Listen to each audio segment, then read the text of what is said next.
আমরা মানুষকে ছোট হিসাবে দেখি না কাউকে, আমরা সমস্ত মানুষকে দেখি আল্লাহর শ্রেষ্ঠ জীব হিসাবে।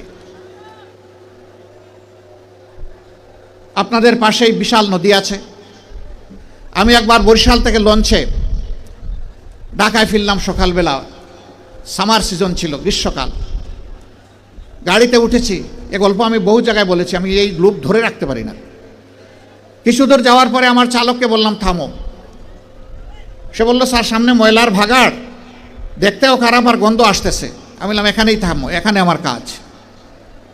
আমি 20 থেকে 22 মিনিট বসে আছি গাড়িতে। মাঝে মাঝে সেও আমার মুখের দিকে একটু ঘুরে তাকায়, আমার পাশে বসে একজন সহকর্মী তিনিও তাকান। তারা বুঝতে পারছেন না যে কেন এই জায়গাটায় আমি দাঁড়িয়ে আছি, কিছু বলছিও না করছিও না। ওই সময়টা পরে গাড়ির দরজা খুলে বের হলাম, তখন এই জল্লাদের শাসন চলতেছে বাংলাদেশে, 2015 সাল। আমার সঙ্গী আমাকে বললেন আপনি গাড়িতে বসেন, কি করতে হবে আমাকে বলেন, আমি সেরে আসি। আমি বললাম better you come with me, আপনিও আসেন আমার সাথে আসেন। দরজা খুলে পিছনের দিকে হাঁটা শুরু করলাম। ড্রাইভার বলতেছে স্যার গাড়ি ব্যাক করি। আমি না, এখানে থাকো। একটা খাবারের দোকানে গিয়ে ঢুকলাম, কিছু খাবারের প্যাকেট নিলাম, পানি নিলাম, নিয়ে আবার এসে গাড়িতে বসলাম। এবার চালক বলতেছে স্যার যাই। আমি বললাম না, আমার কাজ শেষ হয়নি। 5-7 মিনিট পরে আমি গাড়ির দরজা করে আবার নামলাম। সঙ্গীকে বললাম ভাই এই প্যাকেটগুলো নেন, আসেন আমার সাথে, আমিও কিছু নেই আপনিও কিছু নেন। গিয়ে ওই ময়লার ভাগাড়ের কাছে হাজির হলাম। ততক্ষণে একদল লোক যারা এই ময়লাগুলা বেলচা দিয়ে ডাম্পিং ট্রাকে উঠিয়ে শেষ করেছে, এখন বেলচা ছুঁড়ে ওখানে ফেলে দিয়েছে। তাদেরকে গিয়ে সালাম দিলাম, 5 জন লোক, আসসালামু আলাইকুম। জবাব দেয় না, মুখের দিকে তাকায়।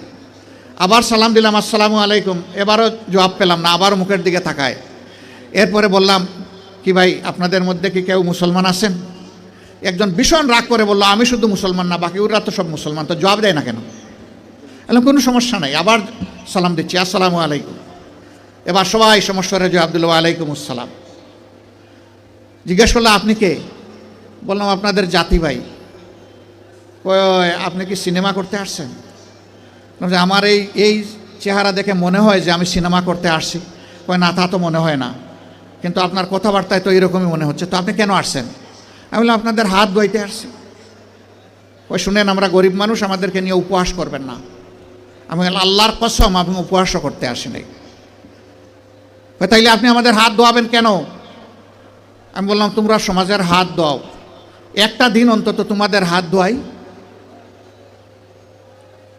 কই আমাদেরকে ছেড়ে দেন, আমাদের অনেক কাজ, বুঝতে পারছি না আপনি কি জিনিস।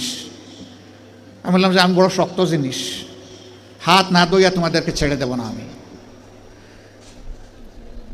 রোদের মধ্যে ঘামতেছে, একজন রাগ করে বললো এই দে, ওনার এত শখ জাগছে, দে হাত দে, আমারটা আগেই দিচ্ছি।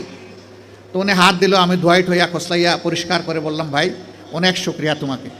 একজন একজন করে হাত দেয় আর খিলখিলাইয়া হাসে। আমার ধারণা আমাকে দেখে মনে করছে পাবনার হেমায়েতপুর থেকে ছুটে আসা কোনো পাগল ছাড়া আর কিছু হবে না। হাত ধোয়ানো শেষ। এবার আমার 2 সঙ্গীকে বললাম যে একটু খাবারের প্যাকেটটা দেন। বললাম না না এগুলো লাগবে না। কেন লাগবে না ভাই? তোমরা তো চাওনি, আমি খুশি হয়ে দিচ্ছি, একটু নিবা না? জি না জি না জি না, এগুলো আমরা। আমি বললাম যে বলো তাইলে কোনটা থেকে খেতে হবে, আমি আগে খাই একটু, তারপরে নিয়ে যাও। তখন একজন বলে তাইলে ঠিক আছে দিয়া দেন। বললাম হ্যাঁ দুনিয়া অনেক কিছু ঘটে। হাতে নিল, নেওয়ার পরে একজন একটু দীর্ঘ শ্বাস ফেলে বলল তাহলে আমরাও মানুষ। আমি বললাম কেন এই কথা বললেন কেন? জি না, আপনাদের মতো মানুষেরা আমাদেরকে মানুষ বলে না, বলে আমরা সুইপার, বলে আমরা মেথর। আমাদের কাছে কেউ দাঁড়াইতে চায় না, কোনো রাস্তা দিয়ে আমরা হাঁটলে মানুষ সরে যায়। সমাজের মানুষ আমাদেরকে অচ্ছুত মনে করে, এদেরকে ছুঁইলেই জাত যাবে। আমি হাত জোড় করে বললাম সোফা কাপড়ের ছোট লোকদের পক্ষ থেকে আমি তোমাদের কাছে ক্ষমা চাই, আমাকে ক্ষমা করো, আমাদেরকে ক্ষমা করো। আমি আর চোখের পানি ধরে রাখতে পারিনি, টপ টপ করে আমার চোখ থেকে পানি পড়ল।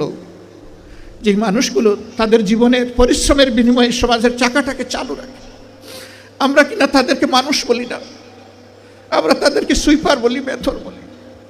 আমরাই কমজোর। আমি কাঁদতে কাঁদতে এসে আমার গাড়িতে আর ওরাও আমার সাথে খেতে খেতে তাদের গাড়িতে উঠে গেল। সম্মানিত ভাইয়েরা, কেন এই ব্যবধান? এদের ছাড়া কি এই সমাজ চলবে? যদি না চলে তারা, তাইলে এই সমাজে তারা একটু স্বীকৃতি পায় না কেন? একটু মর্যাদা কেন পায় না তারা? এটা পায় না এই কারণে, এই শাসনটা আল্লাহর দেওয়া বিধান অনুযায়ী নয়, এই কারণেই পায় না। যদি আল্লাহর দেওয়া বিধান অনুযায়ী পাইতো তাহলে ওরাও নিজেদেরকে সম্মানিত মনে করত, তাদের মুখ দিয়ে এই কথা বের হয়ে আসতো না, যাক আজকে বুঝতে পারলাম যে আমরাও মানুষ। আক্ষেপের সুরে এই কথা তারা বলতো না। ভাই, আমরা এইরকমই একটা মানবিক বাংলা